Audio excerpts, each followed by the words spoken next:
सावधान, कहीं आपके नाम पर कोई फर्जी सिम कार्ड का इस्तेमाल तो नहीं कर रहा। और अगर आप जम्मू कश्मीर के रहने वाले हैं फिर तो आपको और ज़्यादा सतर्क रहने की ज़रूरत है। और मैं ये इसलिए कह रहा हूँ क्योंकि इससे पहले ऐसा लगता था कि शायद ये फर्जी सिम कार्ड का खेल ख़त्म हो चुका है और अब किसी के नाम का फर्जी सिम कार्ड निकालना संभव नहीं है। लेकिन ये हमारा भ्रम था जो कि आज टूटा है। और ऐसा तब हुआ जब बारामूला में जम्मू कश्मीर पुलिस ने फर्जी सिम कार्ड के एक रैकेट का भांडाफोड़ किया और 3 लोगों को गिरफ्तार किया, जिनके कब्जे से आपत्तिजनक डॉक्यूमेंट्स, डिजिटल डिवाइसेस और शायद कुछ फर्जी सिम कार्ड भी मिले हैं।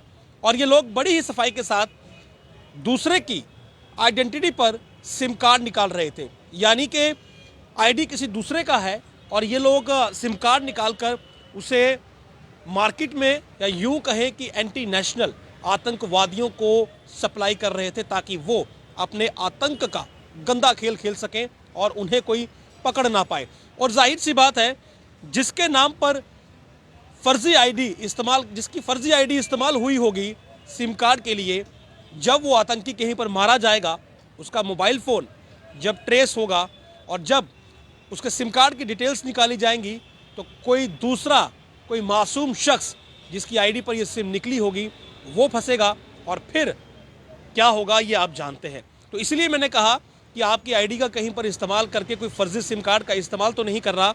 ये आप हर किसी के लिए एक बड़ा सवाल है, क्योंकि बारामूला में ये रैकेट बस्ट किया गया, 3 लोगों की गिरफ्तारी हुई और इनके कब्जे से इलेक्ट्रॉनिक डिवाइसेस, मोबाइल फ़ोन और दस्तावेज़ बरामद किए गए हैं। बड़ा सवाल ये है कि इन लोगों के पास ये दस्तावेज़ पहुंचते कैसे हैं? आपके, मेरे और किसी तीसरे शख्स के ऐसे डॉक्यूमेंट्स जिनके आधार पर सिम कार्ड तक इशू होता है, वो इन लोगों के पास कैसे पहुंचते हैं? ये लोग अपनी पहुंच हमारे निजी दस्तावेज़ों तक कैसे बनाते हैं? ये बहुत बड़ा सवाल है। और उसके बाद उनका इस्तेमाल, तो जाहिर सी बात है जो गलत प्रवृत्ति का शख्स है वो उसका इस्तेमाल गलत ही करेगा। और यदि ये घटना कश्मीर की है तो फिर पूरी गारंटी है कि इसका इस्तेमाल आतंकवाद को बढ़ावा देने के लिए ही किया जाएगा और फिर फंसेगा वो इंसान जिसकी आईडी इस्तेमाल होगी। हालांकि जांच होगी, लेकिन जांच में जो समय लगेगा उस समय के दौरान परेशानी का सामना तो करना ही पड़ेगा। और आपको मैं बता दूं कि इन आरोपियों की जो पहचान हुई है, ओवैस फारूक वाजा पुत्र फारूक अहमद वाजा निवासी मोहल्ला जामिया बारामूला, सुहेल अजीज मीर पुत्र अब्दुल अजीज निवासी सुहेल कॉलोनी बारामूला और जावेद अहमद कंजवाल पुत्र अब्दुल अहमद निवासी जलाल साहिब के रूप में हुई है। तो ये 3 लोग हैं और इस गिरोह पर जाली दस्तावेज जुटाकर सिम कार्ड जारी करने का आरोप है। पुलिस ने बारामूला थाने में यूएपीए एक्ट और आईपीसी की धाराओं के तहत मामला दर्ज कर लिया है। यूएपीसी एक्ट जो है वो इन पर लगाया गया है, बनता भी है, क्योंकि ये लोग बहुत ही ज़्यादा आपराधिक और गैर कानूनी काम कर रहे थे। और यूएपीए एक्ट का लगना ये बात साफ करता है कि तार आतंकवाद से जुड़े हैं, देश विरोधी गतिविधियों से जुड़े हैं, राष्ट्र विरोधी ये लोग हैं और इसीलिए इस धारा के तहत इन्हें बुक किया गया। लेकिन इनकी गिरफ्तारी और इस रैकेट का बस्ट होना एक और सवाल खड़ा करता है कि क्या ये लोग अभी भी एक्टिव हैं? क्या अभी भी ये संभव है कि कोई फर्जी सिम कार्ड निकाल सके? आज की तारीख में सिम कार्ड लेना बहुत ही ज़्यादा, आप कहें तो आप ये कहें कि एक डिफ़िकल्ट काम है, क्योंकि इसके लिए फॉर्मेलिटीज़, फ़ोटोग्राफ, रीसेंट फ़ोटोग्राफ, और आज की तारीख में सुना है कि शायद आपको जो आपका डिस्ट्रीब्यूटर है उसके साथ खड़े होकर भी एक फ़ोटोग्राफ जो है वो लेना होता है, तभी आपको सिम कार्ड मिलता है।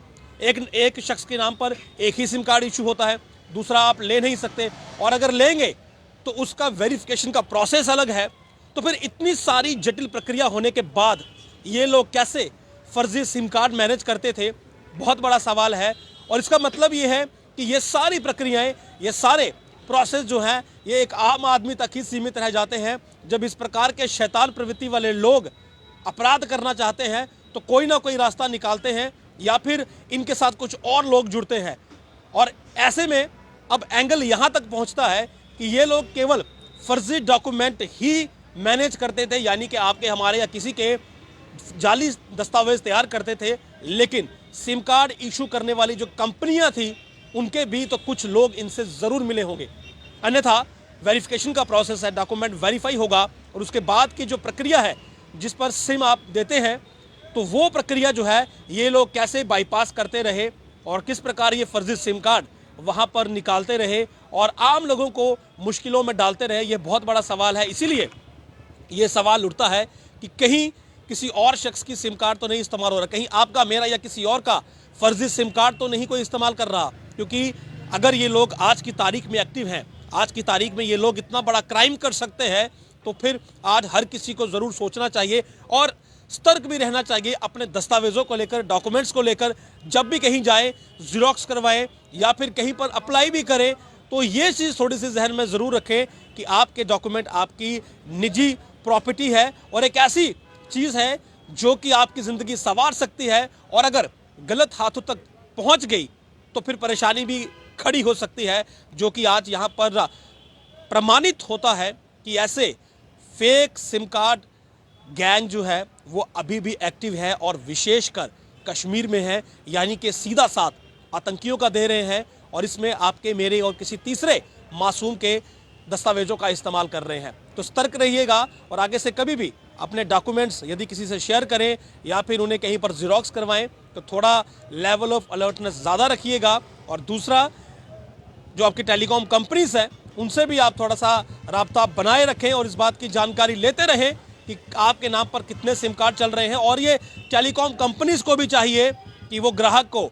ये जानकारी 1 क्लिक पर उपलब्ध करवाएं कि उसके नाम पर कितने कनेक्शन चल रहे हैं, ताकि उसे ये जानकारी हो कि उसका डॉक्यूमेंट कहीं पर गलत इस्तेमाल नहीं हुआ और उसके डॉक्यूमेंट के आधार पर कम से कम कोई सिम कार्ड का इस्तेमाल नहीं कर रहा, यानी कि उसके डॉक्यूमेंट पर सिम कार्ड निकालकर देशद्रोही, राष्ट्र विरोधी गतिविधियों में शामिल नहीं है, जिसका खामियाजा बाद में शायद उसी को भुगतना पड़े। तो ये एक अपडेट था और अलर्ट रहें, सतर्क रहें और यही कोशिश करें कि अपने डॉक्यूमेंट्स को जो है वो जिस लेवल तक हो सके अपने पास संभाल कर रखें और जब भी कहीं बाहर उनका इस्तेमाल करें सोच समझ के साथ करें। नमस्कार।